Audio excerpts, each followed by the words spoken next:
Hello everyone, I am so glad you have joined me today. I love sharing my ideas with you and I hope I inspire you with today's creation. And there it is. And we're also going to do the inside and the envelope. Join me in the studio and I'll show you how. For my one color wonder today, I have First Frost in Real Red. I have a piece of Whisper White that's 2 1/4 by 2 1/4. I have a piece of Whisper White that's 1 1/4 by 4. I have two pieces that are 4 by 5 1/4. I have a piece of Real Red that's 2 1/2 by 2 1/2. I have a piece that's 1 1/2 by 4. And I have a piece that's 1 3/4 by 5 1/4. My card base is Real Red and it is 5 1/2 by 8 1/2, scored at 4 1/4. And I have my envelope. So I'm going to start with creating my background pieces, and I'm going to bring in a scrap paper. Sorry, this one's kind of messy, but that's okay. And I'm going to stamp my images. When you have a stamp set that has a lot of images to it, you can create your own DSP, backgrounds, whatever you want to call, elements just by using the stamps within it. And I need one more down here, just a piece. All right, so that one is done. Now I'm going to take this one, and this one is going to use the little dots. And I'm going to leave this, come in with that. And that one is done. And now for this one, I'm going to use my roses. And what I've taken and done is I pulled out my masks because I'm going to do some masking. Once you make a mask, you can keep it for a while. Oh, wrong way.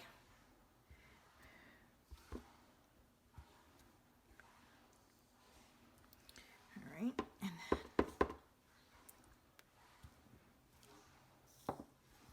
I have another mask I can pull in here.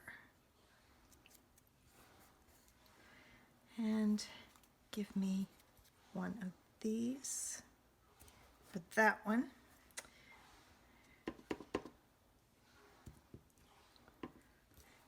And I'm going to use the big one in there. When you mask an image, the one you stamp goes behind the other one. So I stamped this one first. These two are behind it. This one would be behind it. I could have rocked it a little bit. And see, these are all behind those other images. So that's what masking does, is it puts the image, the first image you stamp first and mask is in the front. The rest are in the back. All right, let's get this put together. I wanted to give that a little bit of time to dry, although my red isn't real juicy. It's a little bit, but not too bad. All right. And I think I'm going to pull in some pearls for the center of my flowers just to give it some interest. So I'll have to go get those. You don't have to add the pearls, but I think it adds some interest, so I'm going to. And then this one is centered. Side to side is the same, but there's a border for the top and bottom. All right, let's get the rest of this card put together. So I'm going to take my card base and fold it. All right, now for this piece, it's going to go on the card. I'm not adding anything to this. If you want to add more interest and texture, you can emboss this. Excuse me. You can emboss the background on this, and you'll have a little bit of interest. The basket weave would look very nice with this. All right, this piece goes on next. You can also add layers. I am, but I'm only going to add one layer because I don't want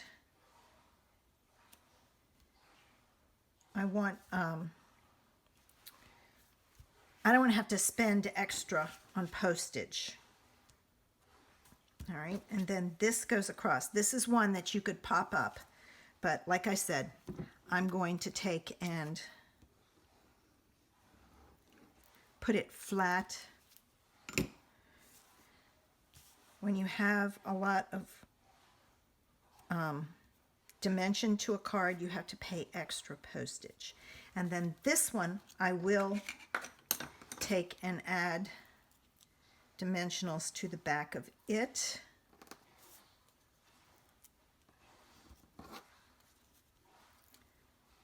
So that it gives it a little bit of interest.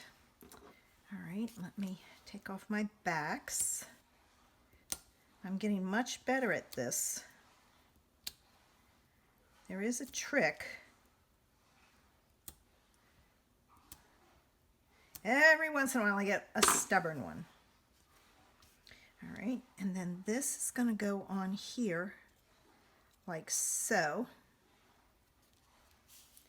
And I'm going to go get my pearls. Okay.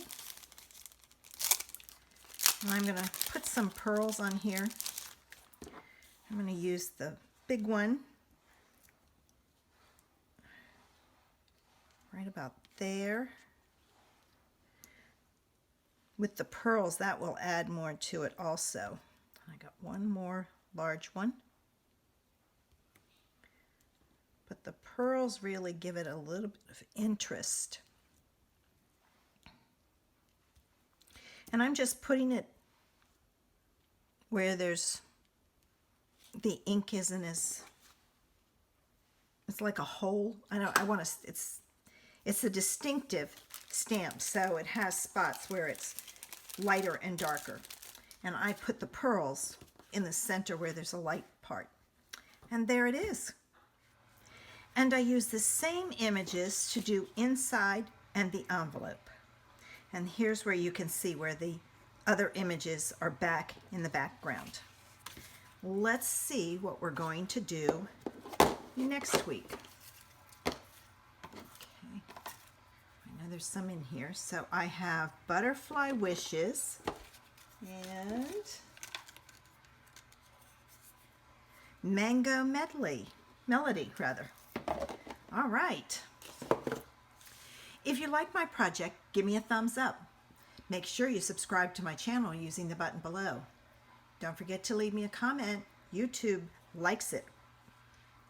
I also have a Facebook group where I do Facebook Live on Thursday evenings. Last week we played with 3 different ways to use stencils. Head over to Facebook and search Creations in Paper. We'd love to have you join us. If you do not have a demonstrator, I would love to be your online person. Send me a message and I'll see how I can help you out. I hope you will join me next week when I do Butterfly Wishes with Mango Medley. Have a great day.